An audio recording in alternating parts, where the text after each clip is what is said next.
രാജസ്ഥാനിൽ രണ്ടിലധികം കുട്ടികളുള്ള മാതാപിതാക്കൾക്ക് സർക്കാർ ജോലി ലഭിക്കാൻ ഇനി യോഗ്യതയില്ല. 1989 സംസ്ഥാനം പാസാക്കിയ നിയമം ഇപ്പോൾ സുപ്രീം കോടതി അംഗീകരിച്ചു. ഈ ചട്ടം വിവേചനരഹിതമാണെന്നാണ് നിയമം ചോദ്യം ചെയ്തുള്ള ഹർജിയിലെ വാദം.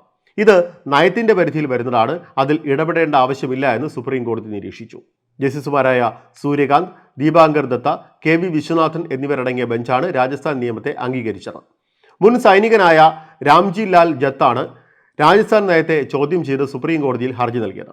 2017 സൈന്യത്തിൽ നിന്ന് വിരമിച്ച രാംജി രാജസ്ഥാൻ പോലീസിൽ കോൺസ്റ്റബിളായി ജോലി ലഭിക്കാൻ അപേക്ഷിച്ചിരുന്നു. എന്നാൽ രണ്ടിലധികം കുട്ടികളുണ്ടെന്ന കാരണത്താൽ അദ്ദേഹത്തിന്റെ അപേക്ഷ രാജസ്ഥാൻ പോലീസ് നിരസിച്ചു.